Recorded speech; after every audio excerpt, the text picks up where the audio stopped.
هست انشاءالله از اینها درس میگیم. اما پیش از درس شروع کردن خواستم شما را با یک چیز آشنا بسازم. خب اولش که در موضوع شخصیت هایی که عبدالظاهر داعی میگن، ایش دیگریش عبدالقدوس دهقان میگن، یعنی که عقیده اینها را قبول دارن. خب گوش کنید چی میگه. ثم استوى على العرش. باز الله متعال مستقر شد. استوانمون به چی؟ مستقر شد استوانمون به چی؟ به عرش. خب میگه الله متعال مستقر شد، استوا نمود به عرش، مستقر شد میگه. خب عبدالقدوس دهقان چی میگه؟ تمام امامان اهل سنت و جماعت، امام ابو حنیفه رحمت الله علیه و امام شافعی، مالک، احمد بن حنبل، تمام این بزرگواران عقیده داشتند که الله متعال در روی عرش است. حتی در کتاب‌های فقهی و از امام ابو حنیفه رحمت الله علیه نقل شده که اگر از کسی پرسیدند که آیا الله روی عرش هست یا خیر، اگر جواب بدهد که من نمیدانم که الله روی عرش هست یا خیر، چنین انسانی کافر میشود. خوبه که برادرای عزیز شما دقت کردین چی میگن؟ چی عبدالقدوس دهقانش، چی عبدالظاهر داعیش. با خدا قسم هر دوشان یک دروغگو هستند. یک شخصیتایی هستند که در حق امام ابو حنیفه تهمت کردگی هستند. حاضر نزد من دو کتاب است، برای شما نشان میتم که برخلاف عقیده امام ابو حنیفه اینها صحبت کردگی هستند. خب نظر کنید کتابی فقه ابسط امام ابو حنیفه رحمت الله علیه است. فقه الابسط یعنی که همین عبدالقدوس دهقان میگه کسی که بگه که خداوند به عرش نیست او کافر است با گفته امام ابو حنیفه، گویا که امام ابو حنیفه رحمت الله علیه این سخنان را گفته باشد. خوبه که من برای شما نشان میتم که امام ابو حنیفه چی میگه در کتاب خود. قال ابو حنیفه من قال لا اعرف ربي في السماء او في الارض فقد كفر. امام ابو حنیفه میگه که هر کسی بگه که من نمیدانم که خدای من در آسمان است یا در زمین، او کافر است. و کذا من قال انه على العرش. و این چنین اگر کسی بگه که خدا در بالای عرش است ولا ادري العرش افی السماء او فی الارض، او هم کافر است. و بگه که من نمیدانم که عرش در آسمان است یا در زمین، او هم کافر است. اول وقتی که همین عباره را میخونی ای یاردمچی های شیطان از خدا بترسین. نه تنها او آدمایی که میکنن، همین آدمای دیگری که همین دلیل میارن اما تا آخر نمیخونن. یک چیز امانت علمی میگن، وقتی که یک عباره را میخونی تا آخر شب بخون. ای شیطان لعین، ای دشمن خدا، یک عباره را از یک کتاب که تو میخونی تا آخر شب بخون که در دوامش چی میگه. حالا که این سخن‌ها بعد همین کلمه ها در پایان کتاب امام ابو حنیفه اومده است و بعدش او آدمایی که از خدا شرم نمیدارن. چی یک آدمای جاهل و گمراه و فاسق هستین شما؟ در حق یک عالم دین تهمت کردن. شما قیامت ندارین، شما بازگشت به سوی خدا ندارین که این گونه تهمت میکنین. و بعدش در دوام محمد زاهد کوثری امیر المحدثین عصر 19 به حساب میخوره، یعنی که 150 سال پیش تولد شدگی است. این کتاب تحقیق کرده از همه ای کتابا را. چی میگه؟ ولم یذکر فی المتن وجه کفره. در همین متن، در همین جمله که ما خوانده میگه امام ابو حنیفه از کدام لحاظ کافر گفتن اون شخصیت میگه ذکر نکرده است. فبینه الشارح ابو لیث السمرقندی. اما میگه ابو لیث سمرقندی در شرح همین بگیم فقه ابسط امام ابو حنیفه برای ما و شما ذکر کرده است. خوبه که دقت کنید که ابو لیث سمرقندی کیست. یکی از علمای مجتهد است، شیخ الاسلام است که تقریبا 1000 سال پیش زندگی کرده است. جلجلت عالیا فی الافق صیحت. یک چیز، حالا من کلام سخنی امام ابو حنیفه رحمه الله را پیش از این که این رد بکند من خوندم. بله گفتم در ببین فقه اومده است که ابو حنیفه رحمه الله همین سخن را گفتند. در فقه اوسط با شرح ابو لیث سمرقندی اومده است به سند که ابو حنیفه رحمه الله تکفیر کردن کسی که بگوید که من الله را نمیدانم که در کجا است، در بالای آسمان بودن الله نداند. ابو حنیفه تکفیر کرد. انا همین انسانم حالا سخن ابو حنیفه را خوند، لیکن یک تلبیس کرد که شاید مردم عادی نفهمند، یعنی مردم عادی را فریب داد. سخن ابو حنیفه را خوند، در اینجا چیزی که ما گفتیم و چیزی که انا همین جهمی معطله مشری گفت هر دوش یک نمود است. سخن ابو حنیفه یک نمود سخن است. در کتاب ابو لیث سمرقندی فقه الابسط کوثری گفتن یک آدم رو برای واضح کردن سخن ابو حنیفه ذکر کرد. اولا به شما ما باید بیان کنیم که کوثری سال چند تولد شد و سال چند وفات کرد. کوثری سال 1296 هجری تولد شدگی به میلادی 1879 یعنی به نزدیکی. سال 1371 هجری وفات میکند به میلادی 1952 یعنی 70 سال پیش آدم وفات کرده است. یعنی سخن ابو حنیفه رو کی شرح داد؟ به سخن کی شرح داد؟ به سخن کوثری محمد زاهد ابن الحسن ابن علی الکوثری که 70 سال پیش وفات کرده است. تا 70 سال، تا همین 70 سال پیش یعنی 1350 سال دیگری که گذشت، 1360 سالی که گذشت، سخن ابو حنیفه رو دیگر کس شرح نداد مگر فقط همین کوثری بعد از 1300 سال اومده فقط همین شرح داد. چرا سخن دیگر علمای حنفی رو نمیاره؟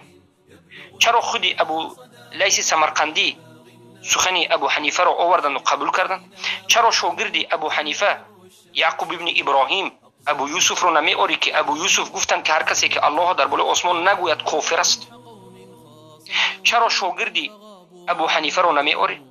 زفر گفتن شاگردشون رو که در سن 18 ساله وفات کرده بود. چرا شاگردهای دیگرشون رو نمیاری؟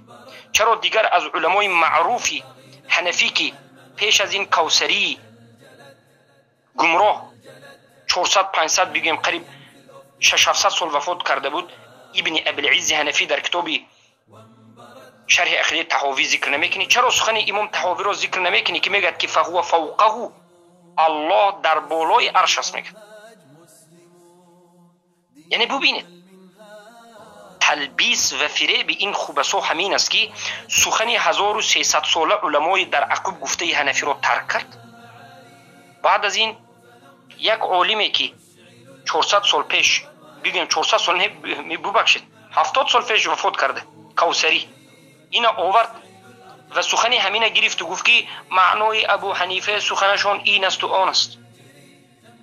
اولا کوثری یک آدم غلات، یک آدم ماتوریدیه که اصلا تماما به علم کلام رفته، یگون ذره ابو حنیفه رو در باب عقیده قبول ندارد. ماتوریدی هایی که خود را حنفی در فقه میگن.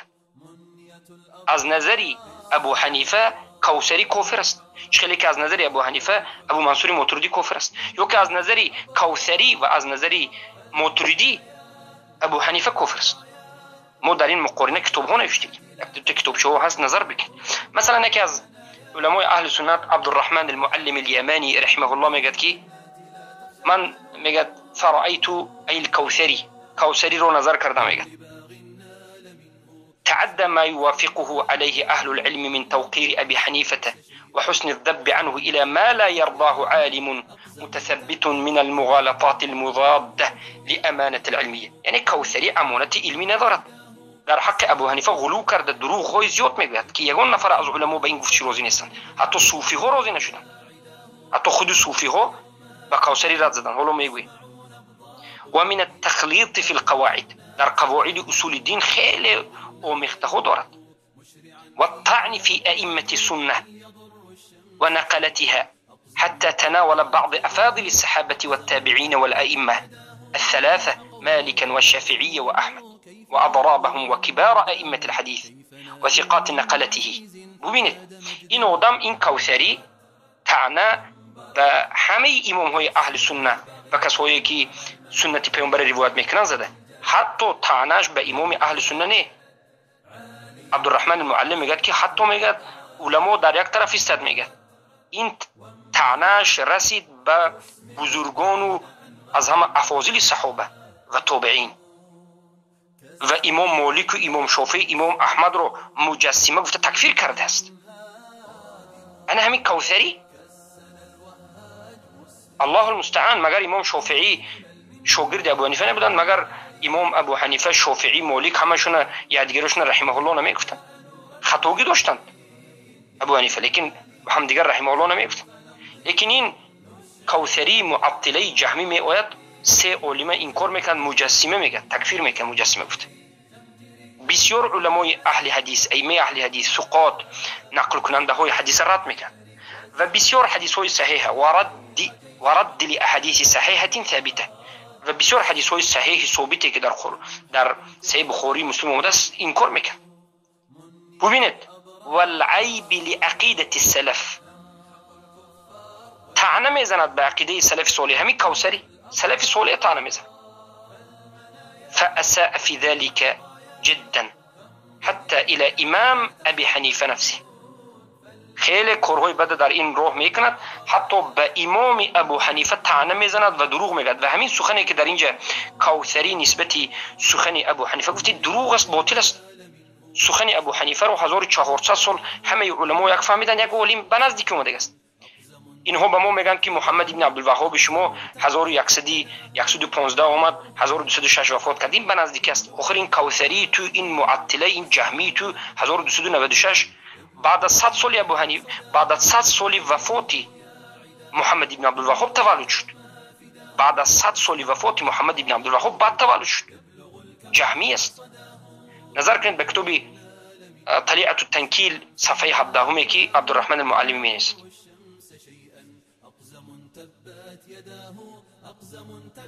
پس خیلی این کتاب مفید است که برد کوثری نوشته شده است. این کتاب برد کوثری نوشته است. نام کتاب هم التنکیل بما فی تأنیب الکوثری من الاباطیل است. کوثری به علمای اهل سنت و جماعت خیلی رد زد و بیان کردن که گمراه است. یکی از صوفی میگه که عبدالله الغماری، معروف صوفی، یکی از مریدهای دوستدارای خودی کوثری میگه که ما خیلی کوثری را احترام میکردیم، دوست میداشتیم، اما وقتی دیدیم که تعصبش به ابو حنیفه زیاد شد و خیلی سخت رفت و به اعتزال رفت. سبحان الله. ببینید یعنی بیرون شد. حتی امام شافعی رو کوثری اینقدر طعنه میزند که نسب امام شافعی رو به طعنه میکشد، یعنی نسب امام شافعی رو. بالاخره کوثری چی است؟ یک آدمی معطله و جهمیه که 70 سال پیش وفات کرده از قبول نیست.